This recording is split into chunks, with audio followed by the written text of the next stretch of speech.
All right, so moving on here with the next Rudolf Steiner lecture.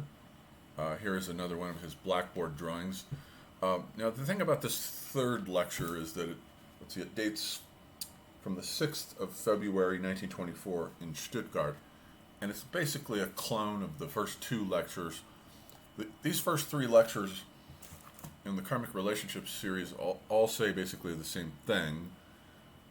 So rather than repeat what he says in this lecture, what I want to do is an experiment demonstrating the truth of it. So what he says, recall, is that our karma is inscribed into us from the moon beings. The moon beings have to do with the past, and they inscribe into us our karma.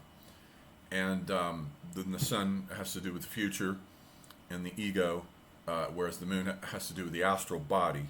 The moon basically creates our astral body as we descend through that sphere. And so on this chalkboard drawing, which I think is an appropriate one, we can see the zodiac represented over here, and then the various spheres of the planets. You can see here that this is Saturn, Jupiter, Mars, and then I suppose this is the asteroid belt. No, that's between Jupiter and Mars. And then down toward, there's Mercury, Sun, Mercury, Venus, and Earth. And I like this drawing because he has this thing here, and I'm not 100% sure what it is, but it looks to me like a fetus. It looks like an embryo. So it's a nice illustration of the creation of a new being and the influence upon it of the planets. So this is what I want to talk about, where he says, so the experiment consists in the fact that Steiner says when you meet someone who makes an enormous impression on your will, not your intellect or your aesthetic sensibilities, but your will, fundamentally, then that means you've had past ties with that person. Now, the two people who have had the most influence on me as far as my will goes, and your will means your will to become something or someone that you aspire to. My two mentors were, of course, Joseph Campbell and William Irwin Thompson. So what I want to do is take our charts and combine them and look for karmic aspects between them. And here we have the chart of my chart is on the inner ring in blue. Campbell's chart is on the outer ring in orange. And so what immediately strikes you, leaps out to the eye, is my stellium in Cancer of Sun, Moon, Mars, Venus is directly square his stellium over here of Sun, Sun, Mercury, Jupiter, and of course the Sun is the will, the ego, and his Sun is directly conjunct my Sun. But all these planets are conjunct anyway, so his stellium is not conjunct but square. They're at right angles. Notice he has Mars on his, looks like Mars on his descendant here. I would have thought that it would have been on the ascendant, but looks like a descendant. But anyways, so that's the main thing that leaps out karmically. And then his part of fortune here is right directly conjunct my Mercury. And Pluto is right nearby. And Pluto has to do with deep transformative energies that can really turn your life upside down. If you get Pluto transits are the worst that you can have. They're just unbearably awful. It takes Pluto 264 years, I think, to go around the sun, so the transits last for about 3 or 4 years, and they are agonizing, as I am learning. Okay, so here we have, now the nodes are important too, karmically. His north node right here is conjunct my Pluto-Uranus conjunction, and his south node is up over here, almost conjunct my Chiron, which is on my midheaven, but his Sun is directly conjunct my Chiron, the healing aspect and archetype. His Mars is also conjunct my Saturn. That has to do with building and constructing things. And yes, so the nodes are very important for karma. It's widely agreed by astrologers that the north node has to do with where you're going, the south node has to do with where you've been. So where we are going here is the revolutionary impulse. Pluto conjunct Uranus is the rebellious impulse. That aspect occurred in the mundane world, the outer world, all during the 60s, and it ended in 1972, and that whole decade was a decade of rebellion. So I was born in 1968, Campbell in 1904. So then also, my Pluto conjunct Uranus is squaring his Uranus. So again, there's that rebellious impulse to break through and achieve something. And then my Pluto looks like it's squaring his part of fortune and his Pluto.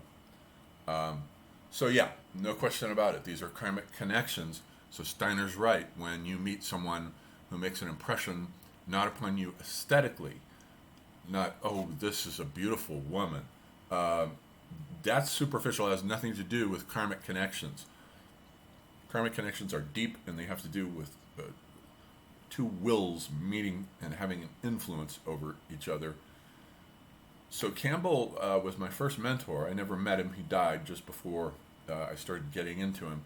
But my next mentor was William Irwin Thompson.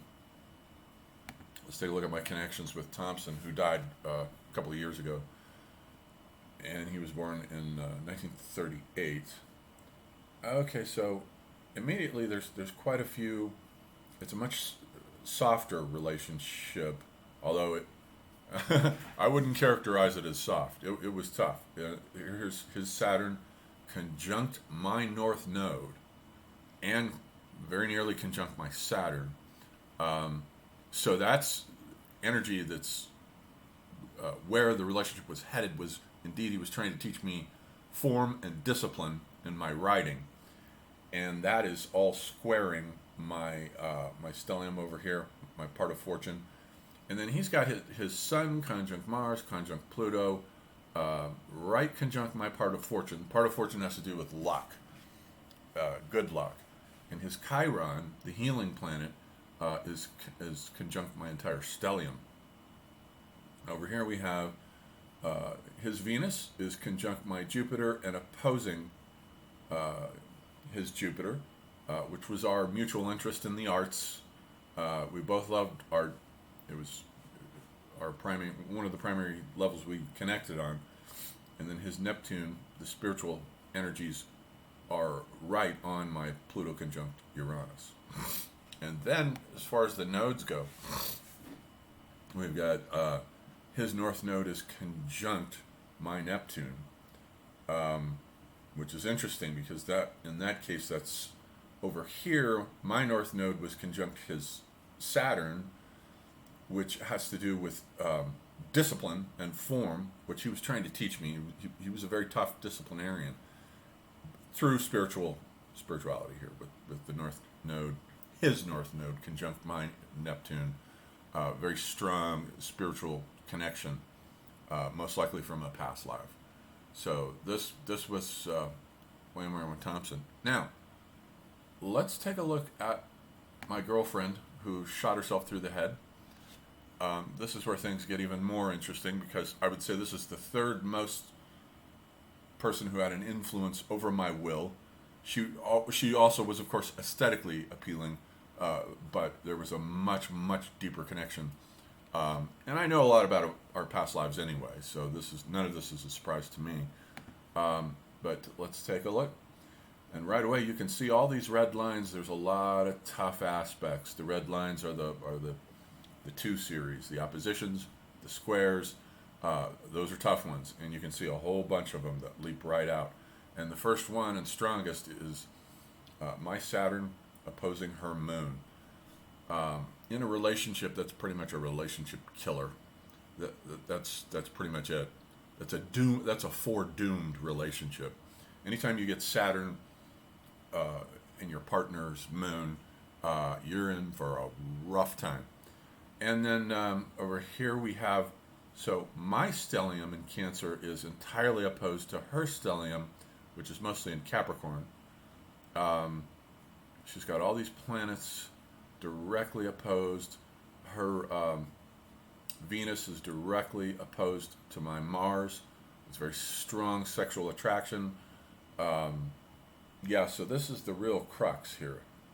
These two stelliums opposing each other. And then we have, let's see, her South Node and her Chiron are conjunct my part of Fortune. So there's, you would think that there would be good luck there for potential healing in the relationship, but not with Saturn and the Moon. Not going to happen. Let's see if there's anything else that leaps out. Yeah, just this huge opposition. Let's see, her North Node is trining my Pluto Uranus, and her part of Fortune is conjunct my Uranus. And her Moon is right nearby. Her Pluto is near my Neptune and the vertex, which has to do with fated encounters. And notice how close her vertex is to mine. It's kind of a wide orb, but vertexes have to do with fated encounters. So when you're looking for karmic connections in charts, you always want to look at the vertices, see how near they are to each other, and you always want to look at the nodes, North Node, South Node. So very strong karmic connections here. But the oppositions are off the charts. Now, just for fun, let's move on to the chart of my great-grandfather. My most recent incarnation was my great-grandfather. Let's take a look at him. Here he is here. This is him. He's the spitting image of me when I was 20 years old. Unfortunately, I don't have any pictures of when I was 20, but it's the spitting image. That's exactly what I looked like. And this is his wife, Mildred, with whom he was married his entire life. And it's remarkable how much she looks like my mother. And it's weirdly ironic that he then incarnated in his granddaughter's womb. I find that interesting. I asked a medium about that, and the medium said it was just convenient. It was just, a quick and easy way to get in. So his name was Sam Miller Wagenseller, and he was born in 1902. So let's take a look at his chart. Let's see. His chart in comparison with my dead girlfriend's chart.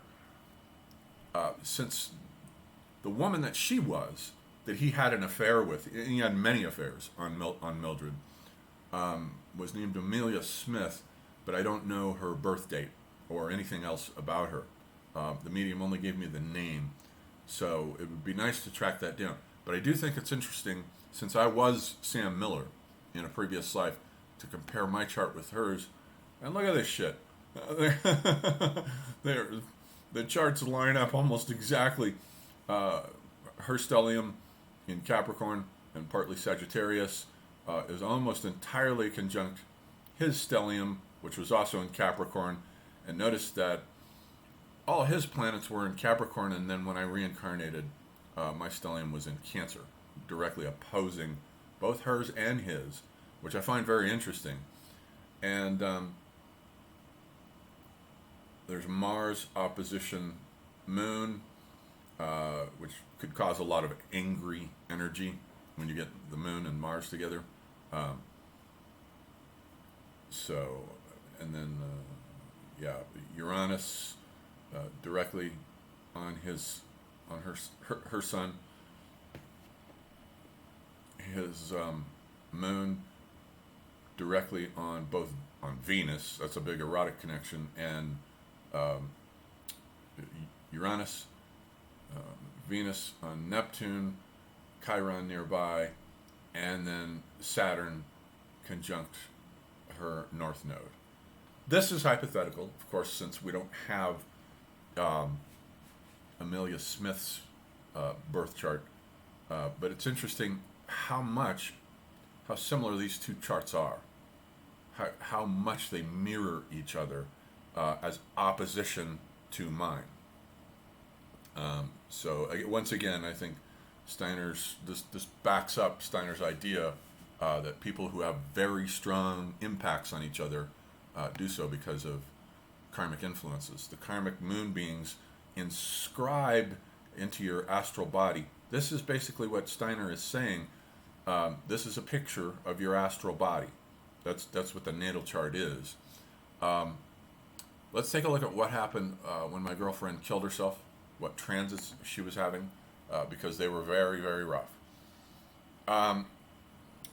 Let's see, she shot herself in January of 2019, and her stellium over here was being transited by very tough planets, both Saturn and Pluto, South Node as well, karmic energy, the vertex, and the real killer here is Pluto conjunct Saturn. Pluto was just creeping up on Saturn. A lot of people commit suicide with Pluto and Saturn. It doesn't matter whether it's a conjunction, a square, an opposition, or whatever. It's usually a hard aspect or a conjunction. It's about the toughest transit you can get. I've been having it. She shot herself right when mine started. I have Pluto squaring my Saturn in Aries right now, and she shot herself right when that started. So that I just started off with a bang, literally turned my life upside down, and it's been a hell for 3 years, and the transit won't be over until February, so it's still going to be a bumpy ride. But yeah, this is the suicide here, and it's also going over. She's got the sun was also going over Neptune, which has to do with addictions. She had addictions to drugs, both alcohol and cocaine. Were going on, and then Saturn here was over her Mercury. Anytime you get Saturn going over your Mercury, you're going to have depression. That's a very common thing. Saturn conjunct Mercury causes depression. It just does. So you have to do something with that energy. And then we have, she would have had some good luck here with Venus and Jupiter coming up. They would have come up within about 6 months. If she had waited and not done it, she would have had some better luck. And then, so her nodes, and the nodes moved too. Her north node was going over, was transiting her south node, interestingly. Both nodes were transiting over each other, which I find interesting for karmic reasons.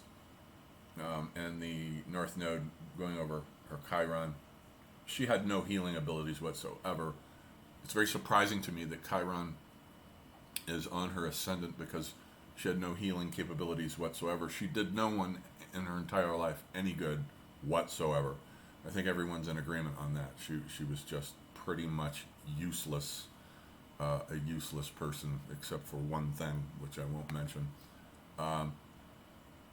So let's see, that's it. I think the experiment worked. I think we can use astrology to confirm karma and karmic connections with people. It's too bad Steiner didn't discover it, because he would have been able to use it to demonstrate his theories.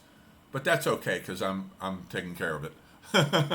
So, all right, well, that's the third lecture in karmic relationships, so we'll leave it right there.